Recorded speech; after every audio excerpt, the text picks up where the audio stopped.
You can't copy me. You can't outthink me. You can't touch me. You can't do shit. Shit. Yo, death, fuck to me. You can't breathe. Test me. 4628 Chestney Ridge Drive. Austin, you know. What's in that juice? Ginseng. Energy, guara, and green tea. We need to explain how your boy is the king of the heavyweights. Because he was the last person to walk in the ring with a heavyweight championship belt. Boom, boom, boom. Okay. Hello and welcome. Good morning, good afternoon, good evening, good night, wherever you may be, depending on your location. Okay, you are in tune to, what is this called? Let's get it up on the screen. Shall we get it up on the screen, or shall I just take a peek? Okay, it's Raphie's Happy Hour. And this is the bonus show. This is the Raphie bonus that you get when things are optimized. And yeah, we've had a good week. So it's only right. And we have not received the notification that we are live. And we're in here, and you get the bonus show, the happy hour. Let me bring up what's on my screen so you can see where you are. Let's have a look. Boom, boom, boom. Okay, it's Raphie's Happy Hour, and I got some things to talk about. Got a lot of things to talk about. What's on the menu? What is on the menu? Let's have a little looky. Okay, we got the Clarissa Shields. We got the Clarissa Shields who made boxing history when she defeated Mary Eve DeCare or DeCare. We're looking at Yoka versus Deco. Okay, that's Tony Yoka's fight last night. And also, what else we got? Yeah, we got a few things. What can Billy Joe Saunders do to beat Canelo? And of course, how could we forget about the Devin Haney situation? So we've got enough to be getting on with. And without further ado, let's drop this link into the chat as we commence. And remember, it's called the Happy Hour. So we're not here for a long time. We are here for a good time. Okay, what is this? Is this a Raphie bonus? Indeed it is. We've had a good week. It's only right that you, the customers, the clientele, the supporters, it's only right that you get a nice little Raphie bonus or a big Raphie bonus. Okay, so let's have a little looky. And let's get things underway. Okay, where are we? Let's drop that.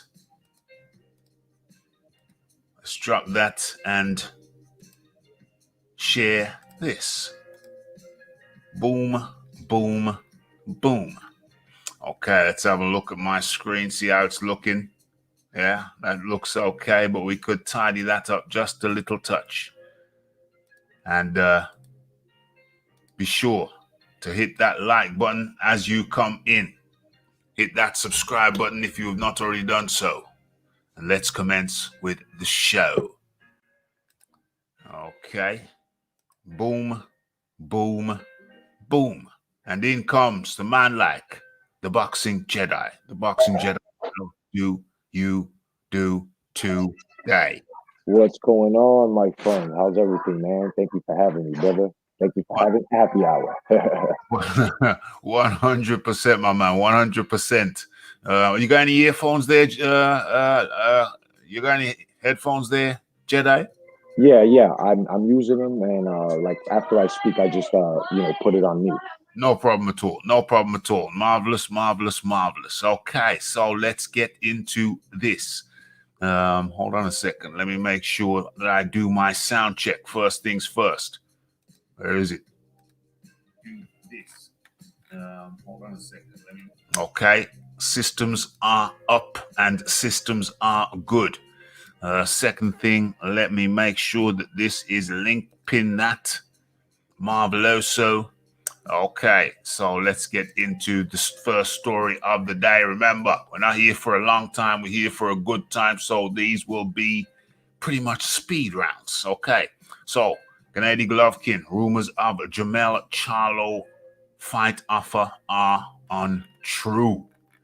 Okay, so let's have a look at this. We know there have been rumors that Jermell Charlo has made an offer to fight Gennady Golovkin, but that is being denied. Okay, so according to Mike Coppinger, the rumors are fake news and no truth to IBF middleweight champion Golovkin being offered the clash against unbeaten Charlo.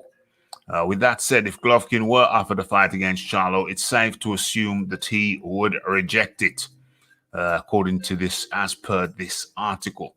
Okay, the two 160-pound champions fight on different network platforms, with Triple G being shown on DAZN and the Charlos on Showtime, the PBC, DAZN v PBC.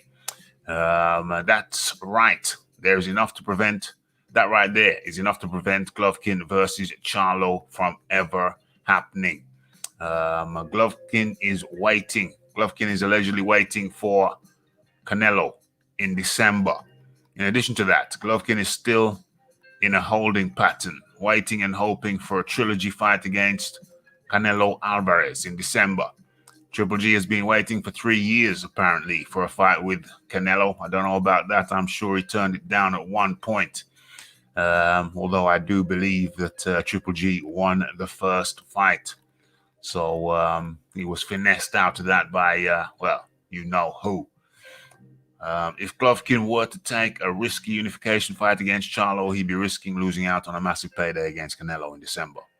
It makes sense, according to the article, for Golovkin to continue to play it safe, waiting for the trilogy. Golovkin, 38, hasn't fought since December? That's only a few months ago, when he wiped out his IBF mandatory Sarah's Meta in the 7th round. Okay, so what else of note is going on here? Okay, so long story short, rumors of Charlo offering Golovkin a fight have proved to be or appear to be untrue. False allegations, hype, media hype, call it what you will. Okay, let's get back into this chat here. Where are we?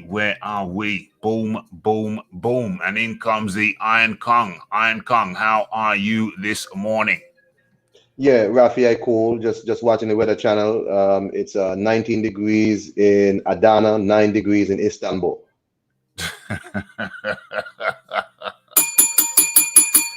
Coming up with those facts of the morning or the afternoon or the evening, wherever you may be. So that's right. The boxing Jedi, What's your take on this story? Gennady Golovkin, rumors of Jermell Charlo fight offer are untrue. Well, I always felt like if something was to come around the rumor mill, that's exactly what it would just be, a rumor.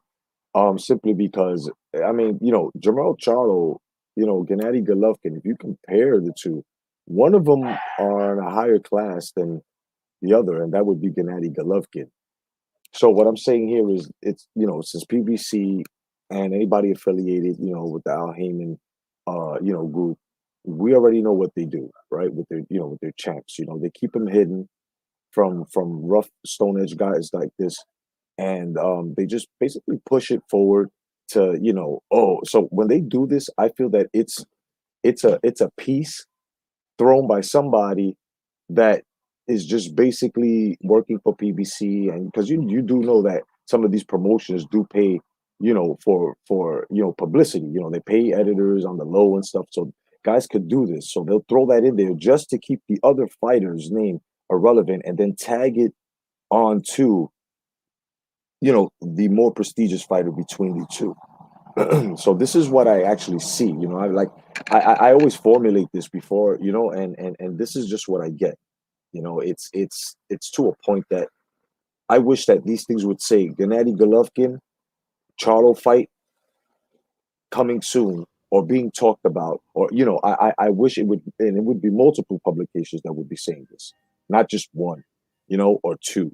When it for me, when I know it's true, is when it's over 5, and when we basically have it going around where it's solidified, when we hear of a fight being signed, after it's talked about, and we're like, oh shit, and it's there, and it's actually solidified and certified by people, publications like ESPN, and so this is basically how I feel with stuff like this, and even though I didn't do it and stuff, I would just, as a boxing fan, I would like to apologize to my fellow boxing heads, because, stuff like this is like bad journalism, not what Ralphie's doing. No, no, no. I'm talking about the people that start these rumors, and people that actually report. I'm happy that this fellow actually debunked it, but the people that put it out there and have done this to get it to a point where we have to investigate, and to find out it is a rumor. So I'm very, you got to be very careful for stuff like that, man. So I like to apologize if hopes were high, on any side of any fighter, but that's basically what goes on. If it's not what is going on, it's one of the things, that are going on. Yes, yes, yes. Okay, so the Boxing Jedi's take on the situation. Iron Kong, come in. Share your observations? Man, Jermell Charlo can't offer Triple G nothing, man. Jermell Charlo over there at PBC, not taking $7 million to fight Andre, to fight Sergey Deverenchenko, and 100,000 people watched it. Triple G is the worst investment in recent boxing history that there is. He's being paid almost 10, 15 mil to be on the zone, fighting nobody. You know what I'm saying? Not fighting Andre, not unifying with nobody. What could Jermell Charlo possibly offer a man like that, who is allowed to be on his network, pretty much, keeping himself on the little hot dog carousel, keeping himself warm until Canelo decides to finish him off, right? Yeah. Jermell Charlo can't offer Triple G nothing, man. Just stay over there at PBC. I think Boxing Jedi said it. A lot of these so-called websites are in the employ of PBC. Boxing 24. I'm not a person that trust that site. They put out that false Sean Porter $2 million turn down nonsense that they couldn't source. That was false. They've had all the other false articles before. Listen, there is no truth to this. Jermell Charlo gonna stay at PBC protected, nice and cozy, because they got no fights over there for him. All the fights for Charlo is on the zone, Matchroom. Yeah. And he not gonna go over there. So no. Give me a break. Yeah, it's the PBC way. It's unfortunate, but we know it to be true. The PBC, they were talking about having their own belts not too long ago. They have no real interest in interacting with the rest of the boxing community. They have their champions. They have their TV deal. They're heavily in debt with the $500 million loan that they took to start up. Poorly invested. They're up for sale allegedly, although don't seem to have many takers. So yeah, they're looking to keep things in-house, keep the belts in-house. They need championship fights, championship bouts to facilitate or to honor their TV contract, TV obligations. They need a certain amount of championship fights per year. So what's the best way to safeguard that? And what's the best way to guarantee that? It's to have in-house fights. It ain't rocket science, people. It's just logic. And if you're a friend of logic, if you're a fan of logic, you know that what you've heard here this morning, this afternoon, tonight, wherever you may be, makes perfect sense. And just taking a couple of seconds out to thank everyone for joining us this morning, this evening, this afternoon, this whatever it is. And as we move and continue into the next story, you are in tune to, what's it called? Raphie's Boxing Hour, Happy Hour, something like that. Okay. And with that, that means that we don't have time to tarry. It's straight bullet after bullet after bullet. Heavy shelling. Call it heavy shelling. That's what I should call it. That's what I should call it, Boxing Jedi. I should call it heavy shelling with Raphie. I should retitle it. Okay, so let's get into this one. The next one. Another one. Reload. Okay, so Teofimo Lopez. I'm going to become a free agent. Okay, so there's Teofimo with his multiple belts. Let's get into it. Okay, lightweight champion wants to strike out on his own. The top-ranked boxer Teofimo Lopez appeared to claim he's attempting to force his way out of his contract with the promoter. Lopez's upcoming fight with George Kambosos Jr. ultimately went to Triller after he forced a purse bid following a failure to agree a deal with Top Rank for the event. That led to suggestions that Top Rank warned others from bidding for the event, with Eddie Hearn describing the mood as toxic. OMG. The 23-year-old unified champion seems to have lost patience with the company too, and told the Zone with Ak and Barak that he would be consulting lawyers over any potential action. I've got to do what I do best. I've got to stand on it. This is another stepping stone. I'm always going to better myself. We're going to meet up with a lawyer. We'll figure that out. In the meantime, we'll be in LA this week meeting with Triller boss, Ryan Kavanagh. He wants to meet me. We'll just go from there. My goal is to stay focused on this fight. The root cause of his antipathy towards Top Rank. Todd DeBuff will be the next representative for Top Rank. And I tried to be as cordial as I could be. But when someone is bragging, they're trying to stop you from getting purse bids and bragging that they want to teach this kid a lesson. Of course, you're going to feel some kind of way. I thought it was business, nothing personal. Now it's got to the point, and it went back on him. Whatever that means. This is what happens. I know what I'm worth. If they could have treated us with respect, we wouldn't be in this situation.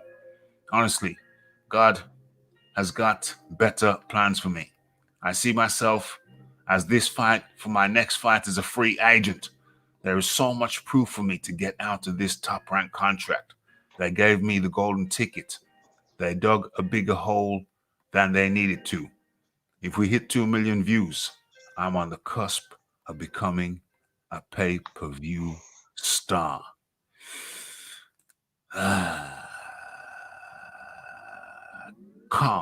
Iron Kong. Ryan Garcia. What are his chances?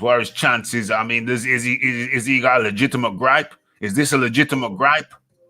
Teofimo? Yeah. Does he got I a did. legitimate gripe against Top Rank? I did an entire breakdown on how Top Rank, in my line of work, tried to do something that was actually illegal when it comes to contract bids. It's called bid rigging. When you contact your competitor in the same market and tell them either to bid low, to not bid at all, or whatever the case may be, to manipulate the bid artificially on a contract out for tender, that is in fact illegal in procurement circles. That is almost worldwide. I showed that the FTC, Federal Trade Commission, speaks against bid rigging. That is what Top Rank attempted to do when they reached out to the zone to tell the zone not to bid. That is in fact illegal. Any fighter who's with Top Rank currently, in my opinion, has to think about their future, because if Top Rank would do that to their unified champion, in my opinion, their brightest star, if they would do that to him, what wouldn't they do to me? Any fighter was seeing this and you go sign with Top Rank, then you're absolutely crazy. I know some people are gonna say that, oh, it's just boxing and business. That's not business. That's illegal. And Top Rank actually violated their responsibility to Teofimo. Their responsibility to Teofimo was that he gets the best deal possible. I mean, you already said that the deal wasn't that the fight wasn't no big fight. So then allow the man to go and see what he can get. And then you boast on the back and say, "Oh, I made $800,000 doing nothing." But okay, so you should have allowed him to go fight on Triller. The reason why Triller even came in and bid this much is because Top Rank made it a real issue in the media. Bob Arum trying to scare off Eddie Hearn publicly, right? Yeah. That's how Triller was like, "Oh, you mean there's something to this? Let me try and get in on this." Maybe if Bob Arum just said, "You know what? Whatever. Wherever he fights, he fights. It's cool." Maybe the bids wouldn't even have come. Maybe Top Rank would have been the sole bidder. Who knows? But what I'm saying here is Teofimo has a legitimate gripe.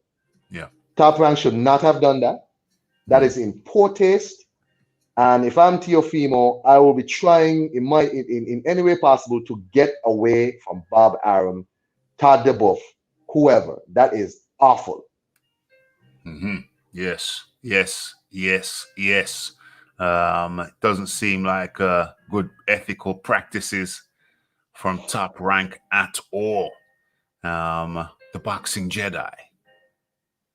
Well, being as old as I am, I have to say the dementia is actually getting to me, gentlemen. I mean, once in a while, I like to eat fruit cups, and then I'll throw a little bit of elephant feces in it. So when I speak like this at points, regardless my track record, I'm full of it. I have to say I love Bob Arum for what he's done, for the sport of boxing for all these years. Giving us legendary fights that to this day we debate about, talk about. They still fascinate us. They still give us that same feeling, that feeling that same day we saw it, or whoever saw it on VHS or DVD or whatever. I'm very disappointed with Bob Arum because even though he's old school and probably this is how they used to do it, like Iron Kong said, there are rules, regulations to follow, arbitrary rules and regulations. And when people don't do this, but this is what happens. You get thrown into the same basket, okay? Not of being deplorable, but the same basket of being conniving, a crook, and at the same time, making irrelevant things like this and stopping fights, just being a straight, doorstop. Now, what he could have done, which was, could have been in a much better shade.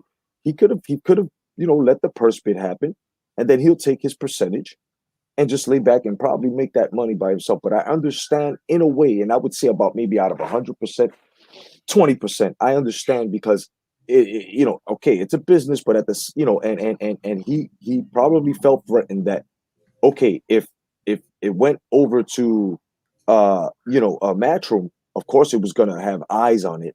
And once people more eyes set, whether it was overseas or wherever it's gonna be held on TO, that probably would have, stunned that market over there and that and he probably, you know, was scared that T.O. would have been like, you know what, it's not really difficult to get what I want here, you know. So I feel that, you know, Bob felt threatened, possibly for the first time in his life, like really, really threatened. You know, and he just did a little, you know, how do you say, geriatric overreaction, you know? And I, like I said, I feel for the old man, but at the same time, he's still in his, if he's doing stuff like this, then people can't go out there, and I got to give him credit. I'm only going to give him like maybe 2% credit.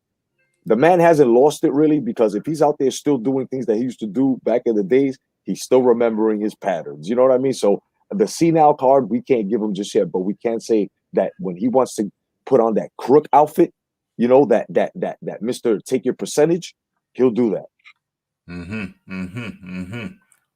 Bob Arum already lost Floyd Mayweather back in the day.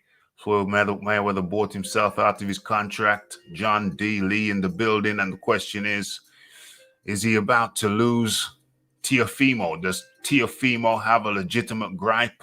And what do you think are his chances getting out of the contract by hook or by crook? John Daly. I think they're actually quite good. The reason I think they're quite good is because the email that Bob sent to DAZN is against his fiduciary responsibilities as Teofimo's manager and promoter. Could be illegal. Yeah, so he's going against his client's best interests because he's trying to reduce his earnings when he's supposed to be representing his clients. So it's a clear breach of contract. Conflict of interest.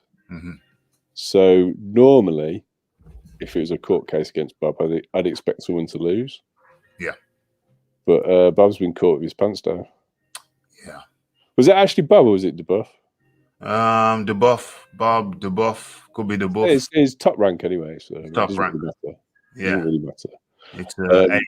He's an agent for. He's going against his client's best interests. Yeah, 100%. So 100%. I think in this case, top rank of not in a good spot. Not in a good spot at all. I have to go around the table because I forgot to do this first time around. I have to go around the table and I have to ask each member of the panel. I have to ask, what do you think are Teofimo Lopez's chances of getting out of this contract legally? Let's start with the boxing Jedi. Well, I mean, there is proof. There's, I think there's if I'm not mistaken, a recording of it or something as to an email to it, from sender, and to receiver. So, if because this is exactly how we found out. I think it was definitely through the email. So, if they have this proof and they present this, to the arbitrary court wherever they're going for this. I think his chances is probably 90 to 95%, man. I mean, like I said, if it shows that, like Mr. James has said, I'm sorry, Mr. Deal said, if it shows that he's going against his client's interest, then they're going to be like, well, how many times are you going to do this? The court is going to see, or the arbitrator is going to see it more like, okay, well, the client, you're going to make this guy go through this again. And we don't know what's going to happen. And from what I see, you've made a very big move, and it's also for lots of money. And so, but then on the other hand, I'm not sure if there was anything in writing between Arum and the Lopez team where Lopez was able to go and freelance for a fight. You see, that's what people aren't looking at either. Like if it's in his contractual agreements that Tio while trying to make a fight, and if they disagree with it, just like some fighters are allowed to go out and make other fights with other if that's in there, then Tio totally lost, and that's probably the lockdown that they probably have in there. So but if it's not there, if that lockdown is not there or any type of clause, then Tio most likely will get it. Very interesting times indeed. Very interesting times. Bob and Todd really messed up big time. Emails are a big no-no. You guys and gals should have learned. Y'all should have learned. Y'all should have learned. Okay, and the box. No. Iron Kong. Does Timo? What do you think of Tiafimo's chances of getting out of this situation, this contract with Top Rank, now that it appears that they acted outside of his best interests, and which appears to be ultimately a breach of contract? It should be good. As I stated before, in my opinion, in contract bidding law, you're not allowed to contact your competitor or anybody else that might have interest in bidding for this contract. A purse bid is an open market event. As long as it goes to purse bid, anybody can bid on this event. Anybody. Doesn't matter who. That's why Triller was allowed to win the bid. That means he don't have nothing in his contract. He can't go to purse bid. And I don't think you're allowed to put that in his contract. A purse bid is something put on by the sanctioning body, right? Yes.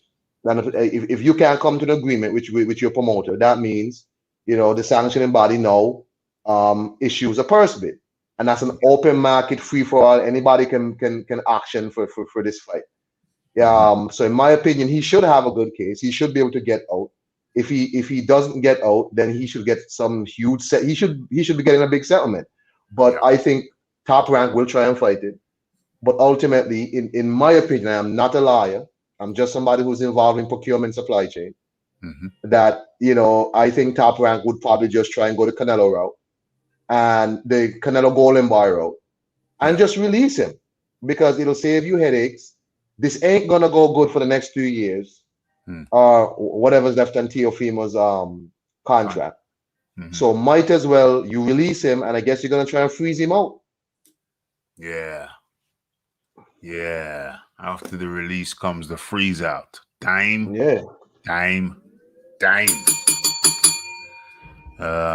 OMG. Yes. Philip Carl Robertson in the building. Can't stay long. I got to work. Okay. Good to have you in here anyway. And yes. So in summary,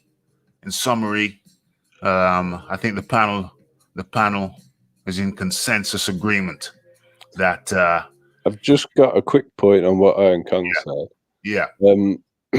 If Teofima's going to stay at lightweight, Bob isn't in the best position to freeze him out, because he could just go to DAZN and fight Devin Haney on a one-off deal. So there's that fight. There's the 140 fight that's about to happen, but then I think Bob's going to feed the winner of that to Terence Crawford. But I think that was always the case, though. When I heard Teofimo saying he's going to go up to challenge the winner of that fight, I'm like, and this is before all this happened, I'm like, I wonder if that fight was even offered to him. Because as far as I know, I think I'm confident I know what Bob wants to happen. I think Bob wants an opponent for Terence Crawford, not for Teofimo. I think there's more to it than that, Kong. I think he wants Josh Taylor to win, and I think he wants Josh Taylor to beat Terence Crawford as well. Oh, do tell. Oh. Well, because he's obviously struggling to promote Crawford, and we know from Bob's history that he's quite happy to lose money on fighters of a particular demographic in particular. Because Loma wasn't making him any money. Why is that? Why is Bob happy to lose money on fighters of a certain Eastern European demographic? It doesn't have to be Eastern European, Raphie. It doesn't have to be Eastern European. They have to appeal to the white American demographic. That's what I think. Because if you look at the Pactards, that was actually the demographic that they appealed to, because they all hated Floyd so much. And I think that's where Bob thinks, for whatever reason, he's best off wasting his money. I think it's why he signed Tyson Fury. I think it's I think I it's just like widely right at this point, I should have a piece of card made up. The views of the panelists in no way reflect the views of Raphael Dawkins PLC LLC MS. it's only a theory, and I'm pretty certain I'm the only white man on the panel anyway. I'm the only white man. Hold on, let's go around the panel. Raphael Dawkins, very black. The Boxing Jedi, Puerto Rican, I think, Native American. Yes, sir. Iron Kong, the man from the Caribbean. The man. Well, according to my DNA, test, I'm 20% Scottish. Okay. So I don't know, man. The Caribbean Scotsman. But I'm a James. James, We'll have to get James. Well, James well, to teach you how to wear your kilt properly. I would have thought a lot of people from the Caribbean have got a big mix of different stuff. Yeah, we're a mixed bag of nuts. We're a mixed bag. That depends. They say out of many. They say out of many. I've known quite a few people from the smaller islands to have Arawak heritage as well as African and white heritage. Of course, there were natives there. They didn't just disappear. So yeah, very mixed people. Out of many, one. Mixed, but not mixed up. So don't get twisted. Check the ballistics. Okay. No one will say that, Raphie. Good shiznix. Good shiznix. There's some crazies out there, John. You'd be surprised, my friend. Okay. So, well, you know anything about my family? We've got a broad range of mixtures. Broad range. Out of many, one. Are we good to go? Is there anything that anybody want to say that they haven't? Are we good to move? Are we good to move on? I was just saying that Bub's a racist. In the show. Oh, you did.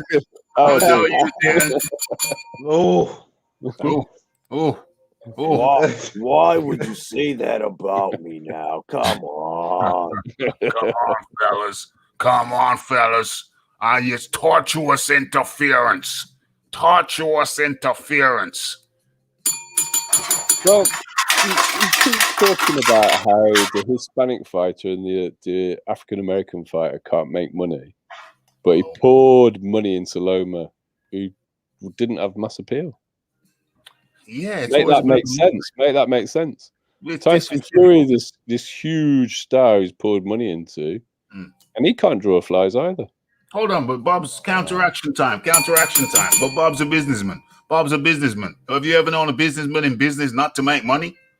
No, but what I'm pointing out is he seems to be having a lost leader with all his white fighters and talking about a failure to make money with anybody that isn't of that demographic. He does tend to do that. I mean, I can't defend him on that. But Raphie, I have just quickly on that though. Hold on a second, folks. Let's have some due process. Tone has been kind enough to bless the chat. What's that sound? Oh, it's a vehicle outside. To bless the chat with a donation, a super chat of £5. And for all those who don't know, it is due to the likes of the super chat dominators like Tone, like the James Jameson, like the Bronze Plumber, who make this thing possible. The super chat dominators are essentially sponsors of the Raphael Dawkins Combat Radio. So they are the ones that bring us, that enable us to get panels like this from across the world, from across the globe. So much appreciation goes out to those who take the time out of their day to make a small donation to the channel, to keep this thing growing, to keep this thing moving, to keep this thing popping, so that I can go live and get the great minds of boxing. Who did I interrupt? The Iron Kong. Yeah, I was gonna say about the whole Lomachenko and in terms of a businessman is in the business of making money. I remember when Bob Arum was like trying to get at Eddie Hearn. Oh, Eddie Hearn don't know how to promote in America. Eddie Hearn said, "What are you talking about? You just did a show with Lomachenko that didn't sell no tickets. I just did my show here and I outsold you. I'm from England. When you talk, Lomachenko went to England, and from what I understand, when he fought Luke Campbell, that didn't do great neither in England. You know what I'm saying? So I it's like been told the international rights of that made it make money. the international race. Yeah. So Wow, the pay-per-view and the ticket sales here were not very good. So But the Lomachenko really ain't a selling nowhere, really, then. Other than maybe over in international pay-per-view rights or TV rights made it actually make money, is what I've been led to believe. No. Well, I'm just saying, Bob seems to be, as you said, quite willing to do certain things for certain people, and it's just interesting. I know Boxing Jedi, guys like that. Total bath on Tyson Fury so far, hasn't he? Yeah, of course, by himself. Yeah, definitely. So, I mean, the Tom Schwartz fight, Otto Wallin fights, they didn't make any money. And then, by all best numbers now, they've downgraded the pay-per-view sales for the second Wilder fight down something like 750 buys now. Oh, wow. And they needed a 1.5 million to break even, didn't they? Or at least $1 million. Yep. So they took a massive people like John Dooley, you are a hater. Who am I hating? You are a hater. Well, who am I hating, Raphie? Hold on, give me a few seconds. Okay. Surely you're hating somebody, for damn it. No, I'm just coming up with facts and figures, Raphie. I'm just talking about people making losses in business. Losses in business. Damn. Damn. It's not my fault they don't have mass appeal and they can't sell. Damn. You're going in hard on Bob this afternoon. You're going in hard on Bob. Facts are facts, Raphie. Damn. If you're gonna, I think it's time for Bob to hang him up, to be honest. Jeez, Louise. If you're going to be caught going against the process of a purse bid, contrary to the interests of your own fighter, and systematically pumping in money into fighters that can't draw flies, maybe you're not the force you once were. Yeah, it's looking what big ticket sellers has Bob got in his stable? Who's the big ticket? What he's going to say? The big ticket guy is Tyson Fury. And to be fair, in his last two fights, in his last fight, and his fight coming up. His last fight, they made a loss. So, his last fight was a loss. His last fight, big loss. So, hey, hold on a second. Let that sink in, folks. Let that sink in. That the fight was heralded as all that was a financial loss. OMG. We're talking about Deontay Wilder versus Tyson Fury. That's kind of weird. That's kind of sobering. That's a very sobering thought. I don't even know if I like it. I mean, it's talk about mirrors. Talk about smoke and mirrors. Talk about hype, smoke and mirrors. That's what it appears to be with them too. Sorry, I have to say it appears to be hype and smoke and mirrors with Tyson Fury and Deontay Wilder. Very, very sorry. Yes, Tyson Fury might be technically the best heavyweight boxer out there. But there's a lot of hype. What's that actually based on, though? There's a lot of hype. There's a lot of smoke and mirrors. And when I say technically, I know the counter argument. I know the counter argument. The counter argument is that technically he ain't all that good. even though, okay, I know what an oxymoron is, and I know what a paradox is. Now I'm going to hold on a second. Okay. Raphie's cooking. Pass me the seasening jar. Okay, so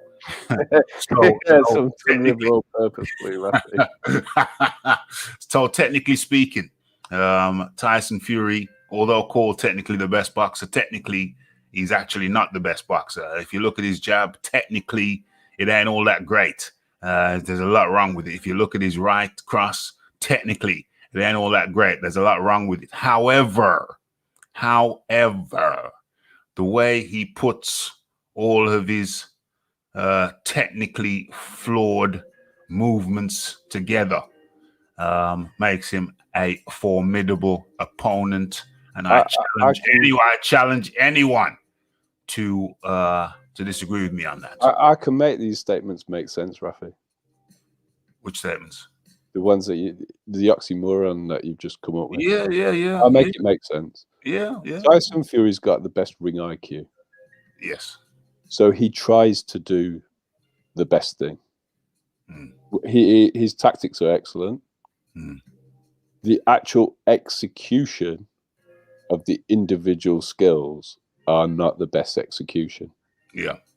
So the way he throws his jab, the way he throws his punches, even the way he moves his feet, in my opinion, are not technically correct. If you were going to teach somebody from scratch, you wouldn't be showing them tape of him throwing his jab.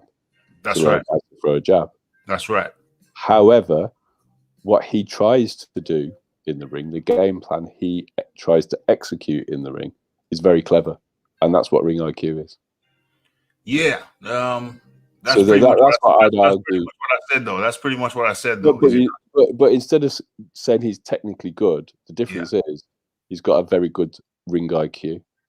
Yeah. So he's not technically good, but he has a very good ring IQ. Is that the good paraphrase? That's the way that I would describe it. Okay. So, and I agree with that. The way I put it is that the sum parts of all his flaws does not hinder or detract from the fact that he is perhaps the most formidable package, the most formidable all-round package. The height is an advantage. The length, he uses his length. Not everybody with length uses their length. He employs it very, very well for the most part. The technically flawed jab, he makes it work for him. The leaning on the tactical awareness that he employs, all put together, make him one of the most formidable heavyweights out there. So, as has been said, it's not that he's technically good. It's that he puts together his technical flaws, mixes them up together, and makes it work for him. And he is a formidable opponent. The boxing Jedi. Yay, nay, add your own shiznicks to the shizzle. Well, we're speaking Fury, right? Talking about the Gypsy King. Well, I mean, I like his style. I like what he's done. I got to give him his props for dethroning the political boxer, which is Wilder. I'm glad he dethroned him. But now the problem here is it's all the rest of the politics that follow him now, as well as his fibbing on certain points where, oh yeah, we're gonna make this and we're gonna make that and we're going to do a lot of things and Deontay Wilder's still a bum. And to tell you the truth, I really don't follow Wilder at all. My problem here with Fury is I wish he would talk less and fight more. Now that he holds the supposed prestigious WBC green belt, I'm kind of tired of other fighters as well using that as a negotiation thing. This is something that was supposed to show who you are and mark exactly where you are within your division and within the sport. And now they've marked it where they've taken that and turned it into a money trinket or a money marker, and it's sad. Tyson Fury, I'm more than sure a lot of fight fans are going to agree with me. We thought that once he took the title away from a man who's only known for fighting more voluntaries than mandatories, and not really fighting any of the top 10 or fighting correctly, as I say. We thought that he was going to be more active. We was going to see more defenses, more fight selections coming from him. But, that's not the case. So, with Arum, as well as promoting him, I think, Arum went way over his head, basically signing him because of the Wilder fight. Whatever happened to the third one producing, I just have to say that's everyone's fault because they just let that one just go. So those are my thoughts about Tyson Fury. That was the boxing Jedi. I just realized I haven't shared this thing out. I haven't shared this thing out to the community. How rude of me. How rude of me. And in comes the Iron Kong with his thoughts, observations. Take it away. The Iron Kong. Tyson Fury, you know what I'm saying? All over feminine 7, blood all over the canvas.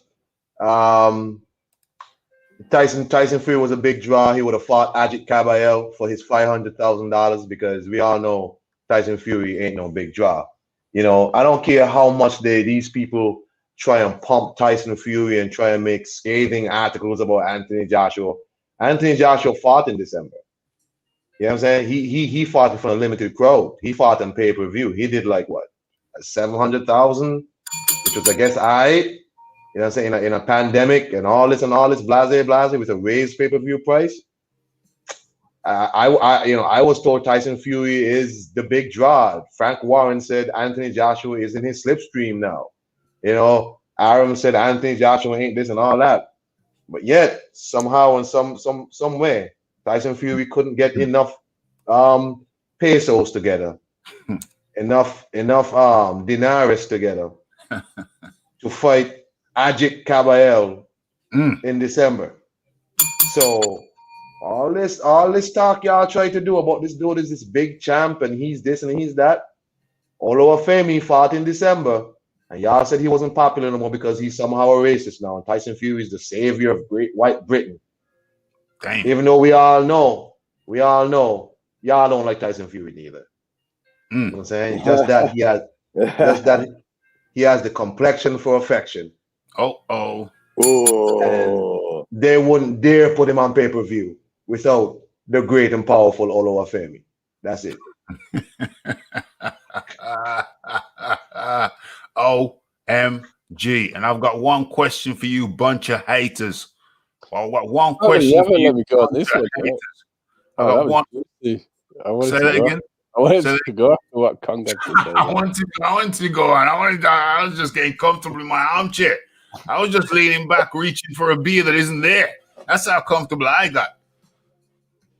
Are you going to let me speak, Raphie? Because I've got a couple of things I want to say. Hey, come on. Come with it. The smoke and mirrors aspect of Tyson Fury, I think, gets overlooked a lot. Haters. Right. Let's look at this. When Tyson came back out of his retirement, or should we say suspension for Nandrolone, Eddie Hearn tried to sign him, and Tyson didn't want to do it. Speak on it. Tyson didn't like the fights that Eddie wanted him to fight, and I don't think he wanted to go into the Joshua fight at that point either. And it gets worse because the April date we had for Joshua to take Deontay Wilder to Wembley in 2019, when Wilder turned that down, it was offered to Tyson, same terms as Wilder, even though he didn't have a championship belt. He turned it down and he went to fight Deontay Wilder. And he's told us what he was doing. A lot of people don't want to listen to it. Tyson has said he cherry-picked Wilder. Yeah. He told us what he was doing. And let's take it a step back. One of the things he gets a lot of credit for, and he did it against the odds. So I've given him credit for this. He caught Vladimir at the right time. Yeah. Has anybody actually sat through that snooze fest of Vladimir Klitschko I've fighting. never, Right, I've no, never, fighting, I've never watched fighting. that Hold, fight from hold on. round 1 to round 12 in one. Hold on. I'm not sure you know which one I mean, Raph. Oh. Fighting Bryant Jennings. Which? That- Yeah. So immediately before Yeah. Klitschko fought Tyson, he fought Bryant Jennings. I never watched That's that. the Never watched fight that got Klitschko kicked off of HBO. OMG. It was that bad. OM. Vlad was happy to coast to a very dull points win against Bryant Jennings. It was horrendous. And if you look at Tyson Fury's career, he's known when to take the fights and when not to take them. Yeah. No, we're talking about a man that ran away from David Price, dropped the British title, run off to Ireland and became the Irish heavyweight champion. A man who ducked Pulev for the European championship. And a man who lost to John McDermott. Well, it's not what it says, but I mean, you know, it was a contentious decision. The first Derek Chisora decision was very close. Close fight.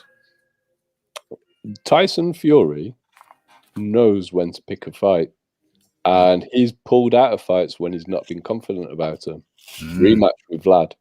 Yeah. The Ustinov fight that he had a meltdown in the press conference, said it was all a big setup to have him lose, and he pulled out of it. Wow. And let's look at the man that he's beat, that he's all riding high off, Deontay Wilder. Unproven. How many top 10 heavyweights has Deontay Wilder actually knocked out? Because to my mind, it's one, and that's a questionable top 10 heavyweight, and that's Luis Ortiz. Luis Ortiz, yeah, because when he fought Stavern the first time, he didn't knock him out. When he fought Stavern, he's never knocked out Tyson Fury, who's again a questionable top 10 as well. Yeah, when he fought Stavern the second time, Stavern wasn't There's even. No way. Yeah, he's been inactive for 2 years. He's been inactive for the better part of 2 years. So on that basis, the power is unproven, because the sort of people that Wilder's been knocking out, he should have been knocking out. Yeah. They're the same sort of people that we see Dubois knock over, Anthony Joshua knock over in his first 10 fights. First 10 fights. But the only difference is Wilder kept fighting them for 40 fights. It's actually true. With that, we move along. It's the happy hour. Is there anything that anybody wants to add before we move along? It's the happy hour, folks. It's brought to the channel by you, by your support, by your super chats. And it's only right that the Raphie gives back. I think Boxing Jedi just unmuted for a second there. Unless my eyes deceive me. Yeah, there we go. Boxing Jedi. Yep. I just want to say, man, there are things to life that you gotta love. I love God. I love my children, oatmeal cookies, and boxing. That's all I want to say, man. What about the milk? Milk with the cookies? Man, maybe coffee. Some coffee with some oatmeal cookies. Yeah. A bit of coffee with the cookies. Yeah, you gotta have something to dunk them in. For goodness sakes. Yes, sir. Yes, sir. You gotta have a wide brimmed cup with the substance of your choice, the liquid of your choice. For me, it would be milk, nice milk. Well, to be honest, probably a milky coffee. You're right there, Jedi. You're right. It's right. The coffee would be a milky coffee. You're right. Okay. And as we move on, that was highly contentious bunch of haters hating on the Gypsy King. Okay, but we move along. It's a happy hour. Because you made the super chat button happy. We make you happy. It's give and receive. Give and receive. Give and receive. Okay, so I think you should be seeing what I'm seeing, but let me not take that for granted. Let me do my due checks and diligence. So are we where we're supposed to be? Yes, we are. Okay, we're going to have a quick talk about this. Probably most people haven't seen it yet. It was late last night, but we're going to talk about it anyway.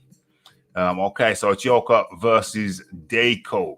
Results and highlights. Tony Yoka stops Joel Tambawi Dako in the 12th round. OMG, in the 12th round. Dang, that means he never stopped working. He never gave up.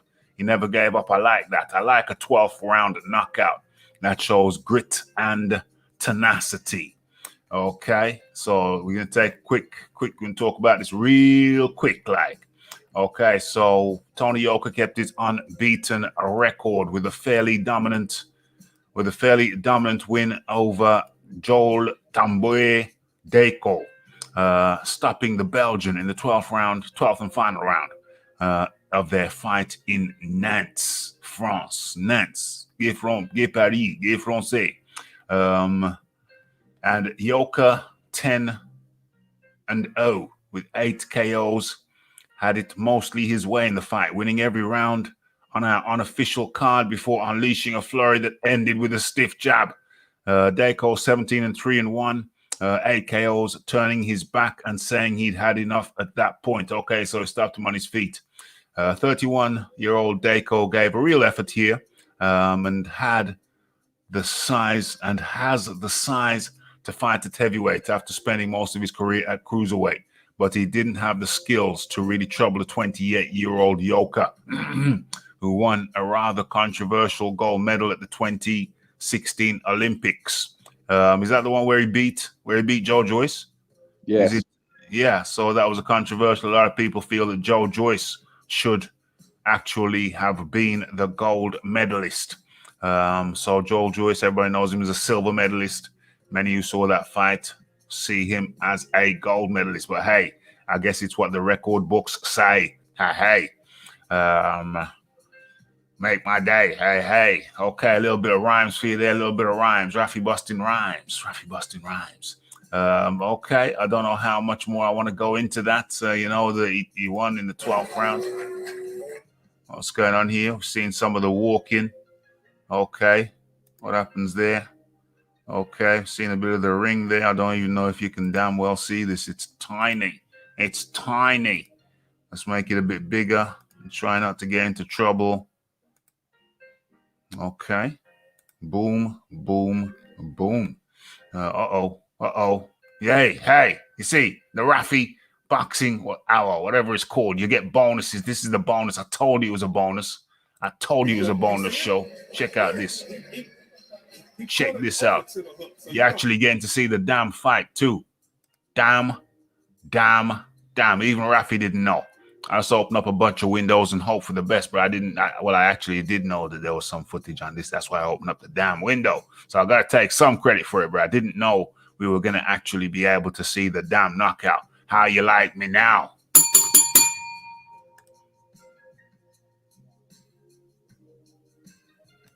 Dang, we getting to see the fight. Didn't even know we were going to get to see the fight. Boom. I have to pause it so it's not a continuous thing, because if it's a continuous thing, then, the authorities will come down hard on people who violate. So we've got to try not to violate. Okay. So boom. Didn't know we were going to get to see the fight. OMG. The wonders of social media.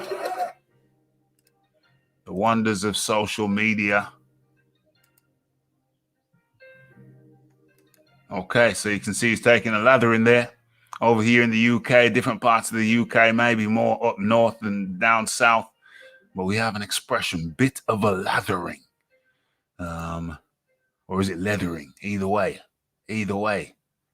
it's a bit of a lathering or leathering. Okay, don't want to violate. Damn, see the shut eye there? Looks like he was really touching up this guy. Dale, Thomas. Damn. Don't want to violate. We have to pause. OMG. We saw it. We've seen the fight. We've effectively seen the fight. This is what the happy hour, the Raphie's happy hour is all about. Little surprises, little bonus shows, and little bonus clips. Boom.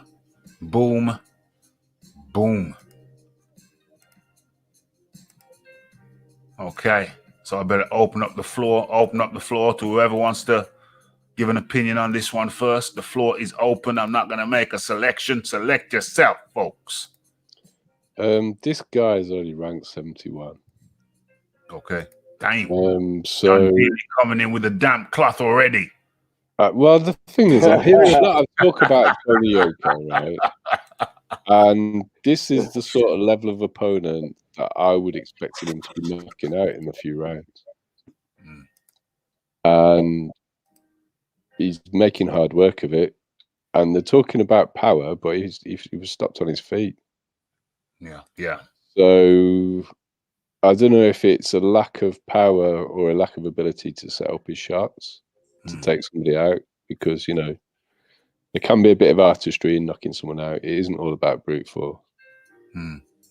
But what I do like about it is the activity level, because I think he fought in December. So the activity level's good. I'm not too sure what I think about Tony Yoka. I get mixed results off him all the time. He's really impressive in getting rid of Drew Howpass. Then he had another fight that was complete lackluster. And then this one's a bit underwhelming as well. Luckily, we've seen all the good bit there. Yeah. Hey, Raphael Dawkins, the Combat Radio. We saved you. We saved you from having to watch the whole thing. Over here, we saved the good bits for you. And okay, next, let's go around the table. The Boxing Jedi. You got any thoughts and observations on this one? Well, Tony Yoka, practically being 10-0. I mean, so far so good. I can't give him any great accolades or any comparisons to anyone like people go ahead and do, because they actually saw a great exciting fight for the first time in their. So it's like I'm expecting a bit more. So far he's climbing. He's doing the Anthony Joshua. Climbing slowly. Fighting correctly.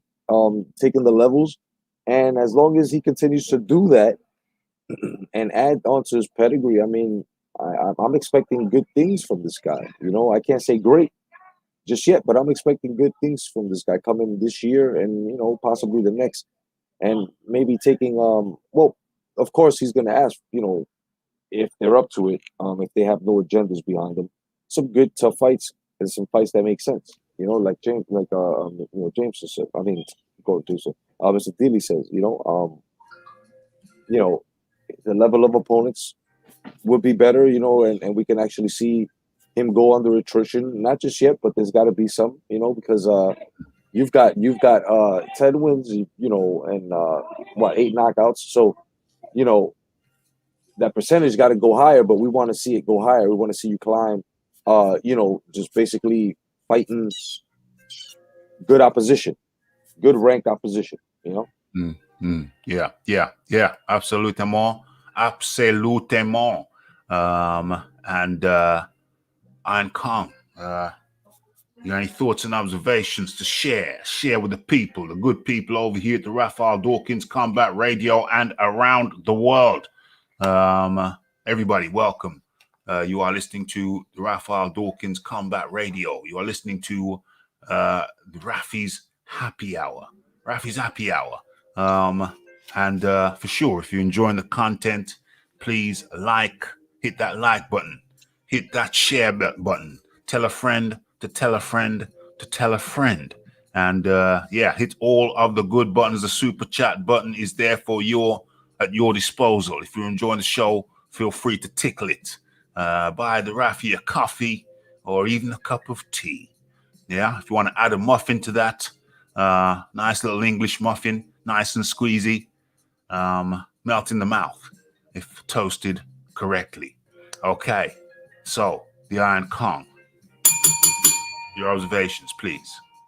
Yeah. It was all right, I guess. He coming on, but Tony Yoka is supposed to have his US rights promoted by Top Rank, yes? Yeah. So is this going to be like when Top Rank had Joseph Parker, when they didn't do nothing with him neither?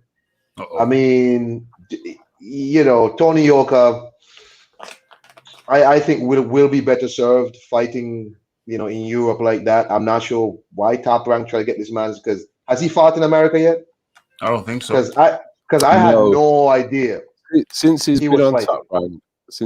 top rank, he's fought Drew Haupas, Hamer, and then Jekko.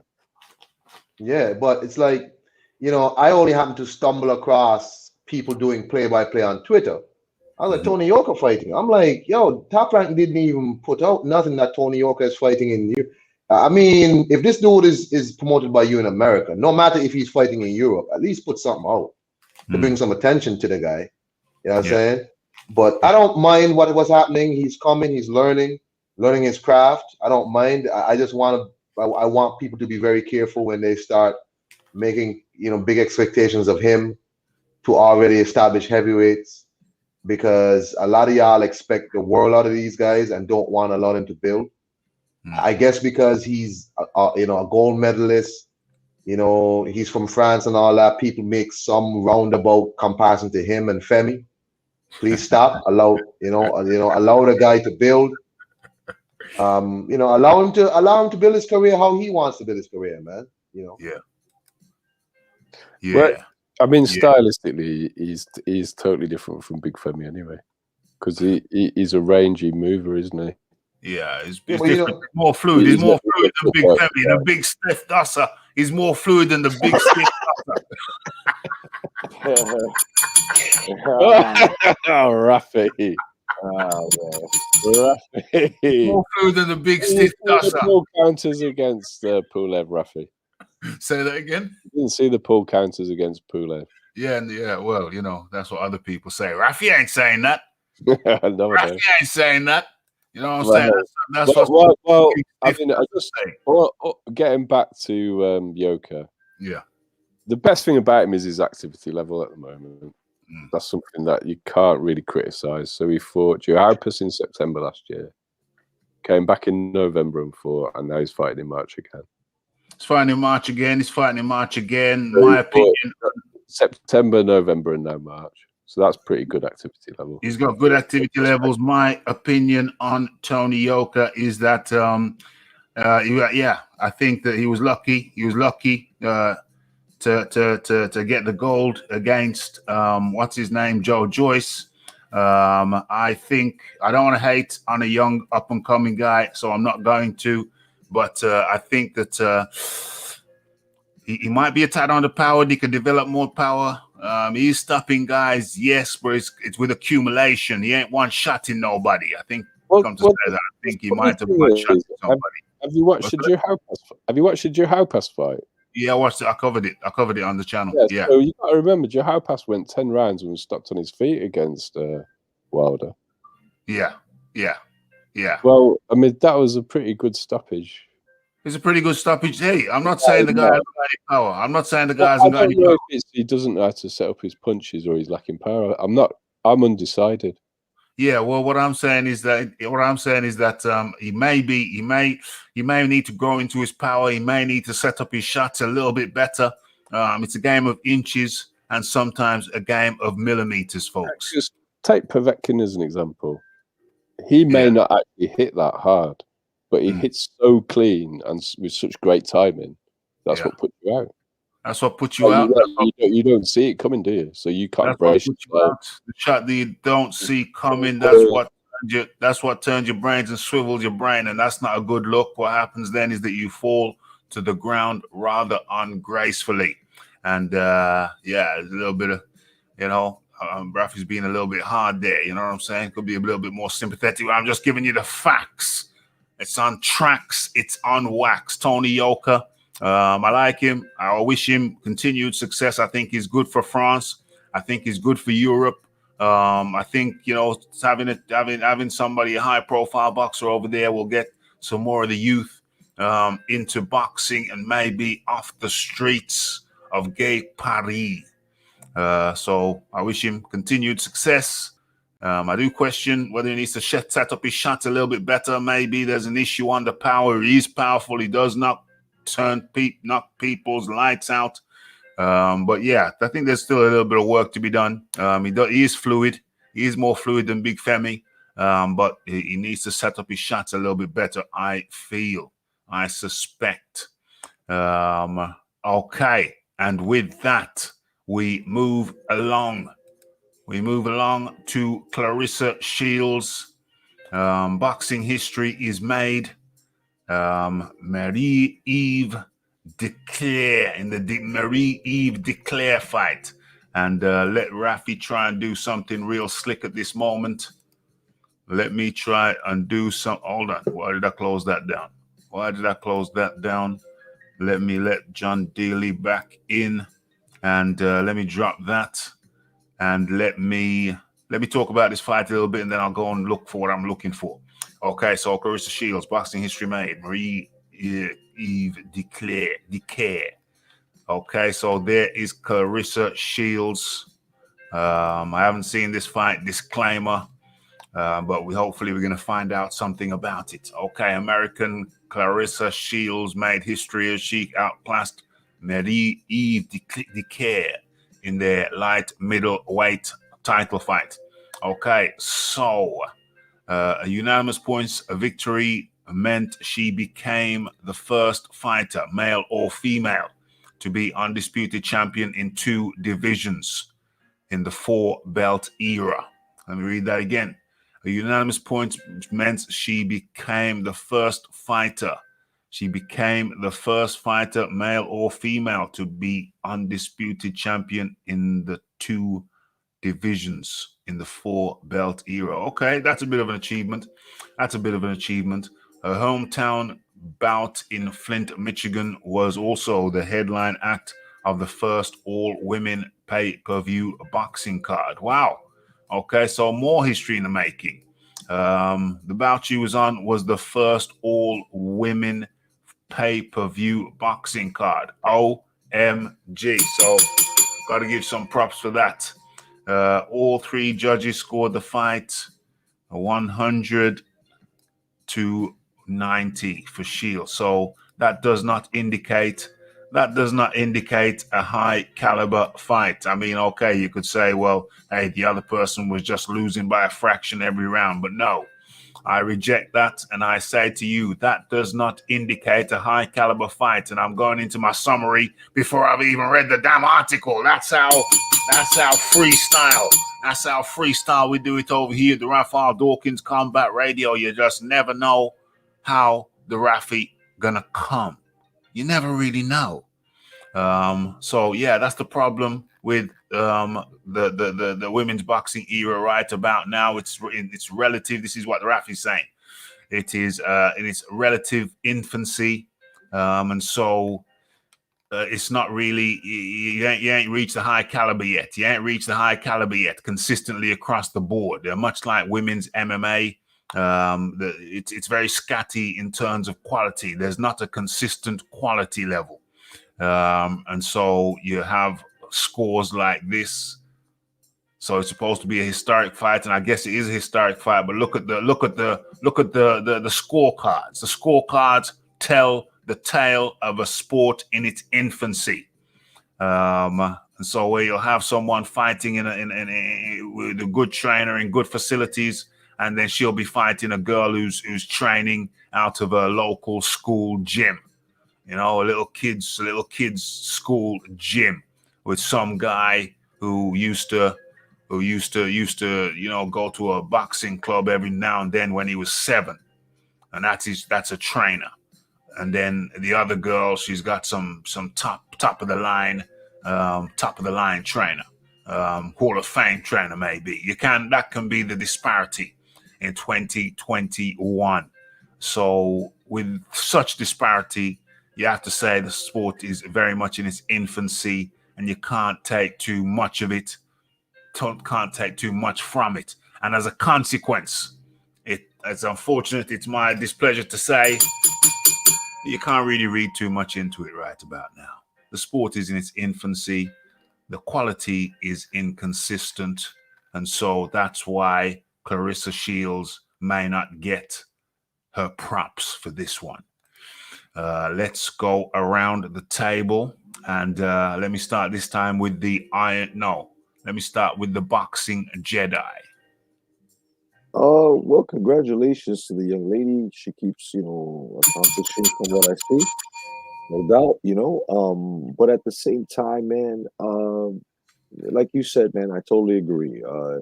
It's a bit not even premature, but it's very much close to where, the opposition isn't that tough. Everybody says that the old school, even the old school guys and the ladies fought tomato cans. But the problem here is that at least those tomato cans took the responsibility in their era to become competitive enough where we can still speak about them. And even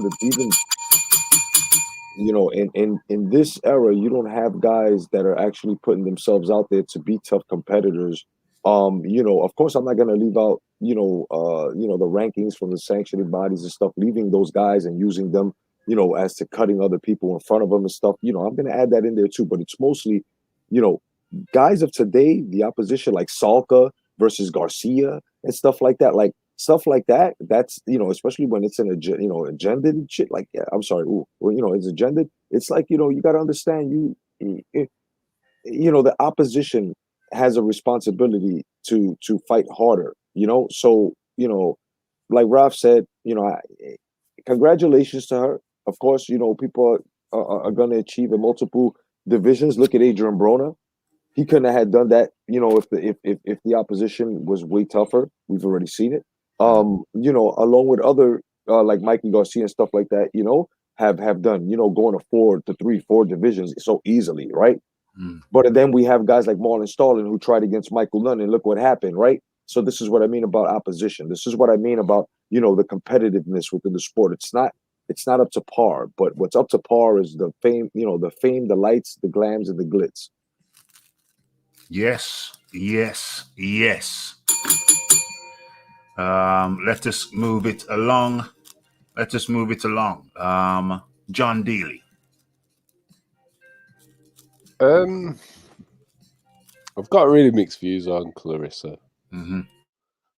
And what I struggle with is someone who talks so greasy that lacks power. I've not watched this back. I've only really listened to commentary. I listened to commentary of it last night, and it sounded like what she was doing was very good work. Okay. But what she seems to lack is finishing power. Big time. And she talks so greasy about so many people that I have got a question mark about this, particularly when she's constantly trying to have fights with lightweights, and she's talking as if the Katie Taylor fight, she'd be doing Katie Taylor a favor by coming down to 147. Now, let's get this into perspective. Katie Taylor is a small lightweight.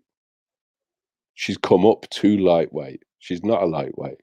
That's probably about as she might be able to go up to 147, but I think she'd only be doing that to try and fight the rematch, the winner of the rematch between McCaskill and Breakhouse, just to be undisputed, because it's an easy fight and she doesn't really lose anything. If she loses, she can go back down. She can probably keep her belts at 135. So I want to see Clarissa fight Savannah Marshall. Yeah, I want to see that fight, definitely. She's talked so greasy about Savannah Marshall after this. And the big difference between the two of them is Savannah Marshall's got power. Savannah Marshall has got power. She got not only does Savannah Marshall got power, but she got a sexy twinkle in her eye.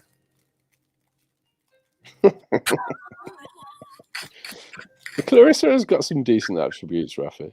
I'm talking about the sexy twinkling in. Well, there's a different, I don't think you could get through a date with Clarissa Shields because you'd have to listen to her talk. Yes, and on top, I mean, look, this is just my boxing opinion. To me, she looks like young marvelous Marvin Hagler. I'm sorry, bro. Savannah Marshall, you talking about my Savannah Marshall like that? No. I'm talking about Clarissa Shields. Oh, she looks like a what? She looks like marvelous Marvin Hagler when he was 19, man. Marvelous Marvin with the hair. Damn.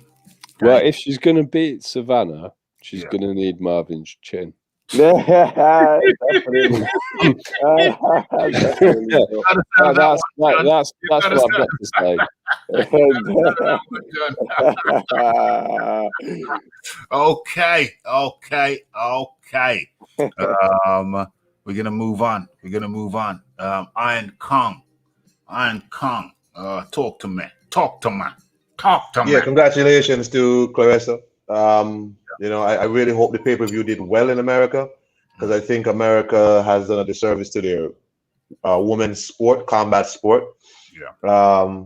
I think it's unfortunate that Clarissa kind of has to take this stance where, as John Dealey says, she talks greasy, but I think she's trying to, in some way, shape, or form, try and get some attention in any way. Because at first she tried to be, goody two shoes and whatever. That's not gonna get you no attention. In America, it seems like sometimes you gotta be who you gotta be, and she's trying that. That's not working. So it's frustrating for her because, let's face it, though. In women's boxing, there's this big gap sometimes between the talent pools. Yeah. You're either really good, then you have poor.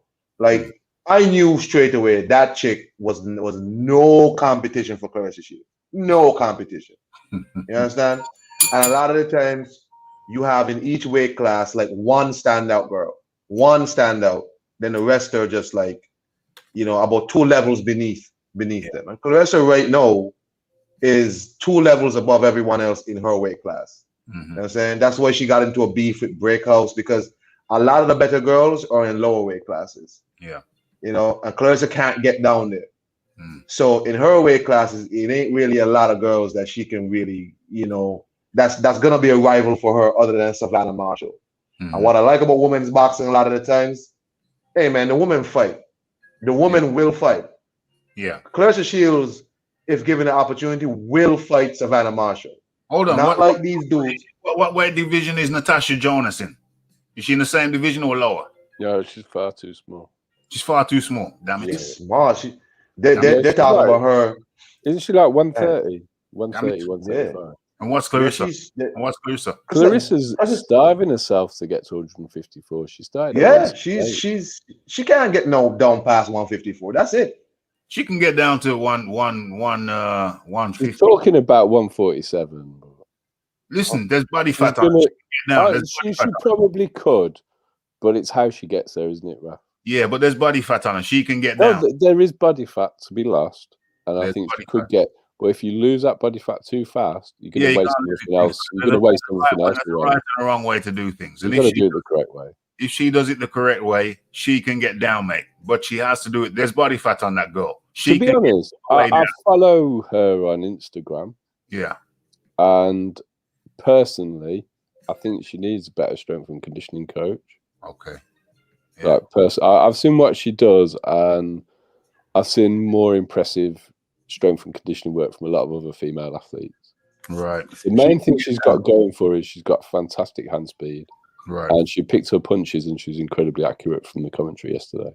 Right. So she's got body fat. She can get down, mate. She can get down. Okay, so what I was saying was that, there's this big gulf in talent. But what I have to respect about the women is that the women will fight. These dudes in men's boxing, sometimes I really just like, man, why do I waste my time? Like, that's why I say I go in and out with boxing, because boxing always finds a way to let me down. Men's boxing. But women, if given the opportunity, will fight. Like, you see Breakhouse going to fight McCaskill again. You know what I'm saying? I agree. They will fight. These dudes spend more time ducking A side, wrong side of the street. There seems to be a huge amount of gender confusion in a lot of American boxing. Yeah, the women seem to have more balls than the men. Yeah, but yeah. And you know what, guys? It's also the women's boxing. Like, there's incentive. There's incentive. As to trying to make the big money, trying to be on a pay-per-view card and headline a pay-per-view card. As to the men, it's given to them easily. More big money contracts, and so there's a lot of incentive. Still going around in the women's division, and I hope they keep it up. Absolutely. And with that, we've come to the end of the second edition of Raphie's Happy Hour. This time it lasted an hour and a half, but hey, you know, give or take, it's around the hour mark. Could be a little bit less, could be a little bit more. If you want a little bit more, it's a little bit more. Give me some more. Give me some more. Okay, so unbelievably, we've chopped up almost everything on the menu. It's very, very rare that I get through everything on the menu. We almost got through everything on the menu. But I think that's where we wrap it up. Let people have their Saturdays. Raphie's got things to do, and I'm sure you do too. But yeah, it was a very enjoyable Raphie's Happy Hour, which lasted for an hour and a half. I'm glad that everybody in the chat there took the time out of your day to join us. Much appreciation for everyone who took time out of their day to jump on the panel and made this a very scintillating chat, scintillating experience for the viewing public. And what's this here? Eddie needs to play Clarissa big for the Marshall fight. Well, it's market forces, Alex Alberto. Market forces, you know what I'm saying? Money don't grow on trees. You get what you generate. So you got to be a money generator. I kind of agree with it, though, because if they paid to get Clarissa's belts, that would catapult Savannah Marshall into a household name. Yeah, but ultimately, market forces But I'm saying it like a Charles Martin situation. It's an investment you mean overpay? You mean overpay Clarissa so that Savannah knocks her out? Eddie needs to pay Clarissa big for the Marshall fight. Yeah, overpay her, and do a Charles Martin. And if Savannah Marshall could actually do what AJ did, it should be a lot harder for her to do it to Clarissa. I mean, she might not beat Clarissa, but it's a worthwhile gamble because if Savannah knocks her out, that's the other side of the coin. On the one hand, you look at market force. On the other hand, you say, well, hey, if we overpay, can we benefit from this? Can we reap some benefit from this? And if Savannah does do a job on Clarissa, then boom, boom, boom. The gamble paid off. So yeah, there you have it. And also, like, Clarissa is a fantastic heel. Yes. Absolutely. Like, if they did a press tour around the UK, they could it would be great. Fight. They could sell that great. fight. Yeah. So I actually do think Eddie needs to put his hand in his pocket and get a hold of Clarissa. And it would be great. Yeah. Okay. So a couple of fights, have Savannah Marshall fighting her undercard, get the animosity going, and I think people would really buy into that. Okay. Yes, I agree. And James Jameson has made a very generous offer to the Iron Kong.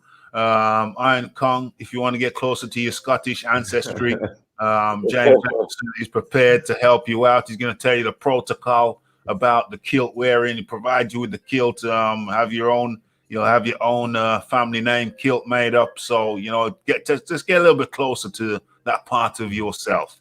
And with that. We've come to the end of the second happy hour, Raphie's Happy Hour. I might change the name to Heavy Shelling. Heavy Shelling after the amount of haters. After the hate I had to endure on this panel. Good Lord. Truth is a new hate, Raphie. There's only one Tyson Fury. There's only one Tyson Fury. Can you explain to me when any lies were told? Any lies were told? Well, I'm going to have to rewatch the tape. All right, you can message me any falsehoods that were put forward. Yeah, I'll put them in the chat. Happy to address them. I'll put them in the chat. Hey, Raphie, thank you for having me on, bro. I'll appreciate it. To Boxing Jedi, peace, bro. I respect you a lot. Respect your opinions a lot. Thank you, my brother. Thank you, man. Thank you so much. Thank you, Colin. John Dealey, as usual. James Jameson. Just make sure you get it made up with the Fraser colors, wherever that is. Wherever the Frasers are in Scotland, get those colors for me. Yeah, make sure it's the Fraser plaid. Make sure it's the Fraser plaid, the House of Fraser. And that was the Iron Kong. Peace out, man. much appreciation joining us all the way from the Caribbean. And then there were 3. And the Boxing Jedi, much appreciation. Thank you for stopping on by and sharing your thoughts and views with us today. Thank you for having me, my brother. This is like a second home to me here. You know that, brother. Thank you. Much appreciation. And that was the Boxing Jedi. And then there were 2. John Daly had a lot to say, a lot of hate. There's only one Tyson Fury.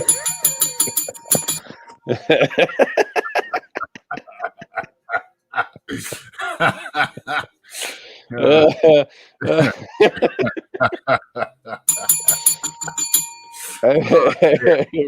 Oh, you know, when it comes down to it, we all have to take a side. We have to pick a side. Yeah. Sometimes you have to go with righteousness. Good over evil. Good over evil. Follow the light. Follow the light, people. Don't worry, Raphie. We can heal you of this darkness. Yeah. Just follow the light, folks. Follow the light. That's the message. John Dealey, Thanks, any final words? Much appreciation for jumping on this Saturday afternoon. It's been fun. I hope people enjoyed it. It's been a good one. It's been a good one. A lot of hate. That's what I bring to the table, Raphie. Don't worry. Okay, and that was the John Daly. Much appreciation goes out to the John Daly. Goes out to the Boxing Jedi. Goes out to the Iron Kong. A lot of appreciation goes out to you. It's been another one. It's been a bonus one. Thanks to all the super chatters. We give you the bonus, which is what's it called? The Raphael Dawkins, the Raphie's Happy Hour, or something like that. Hit that like button, hit that subscribe button, hit that share button, hit all the good buttons, and go ahead and follow me on Twitter. And until the next one, it's the Raphael Dawkins, it's the Combat Radio, it's the like, it's the subscribe, it's the comments, it's the shares. And are we out? Are we out? How are we gonna let this one play out? How are we gonna play it out in a nice and decent fashion? I've got an idea. Can the Raphie do it? Can he pull it off? Can he pull off a spontaneous thought in a nice and seamless manner? Can he do it? Can he do it? Can he do it? There's a little bit of kerfuffle going on. But let's see if we can pull it off. Let's go. Let's drop the music and let Deontay Wilder play us out. It's the Raphael Dawkins Combat Radio Show. You're welcome. It's the Raphael Dawkins Combat Radio Show on your interwebs and on YouTube and other platforms. It will spread like wild Mexican weed in the grass. Welcome to the Raphael Dawkins Combat Radio Show just for you.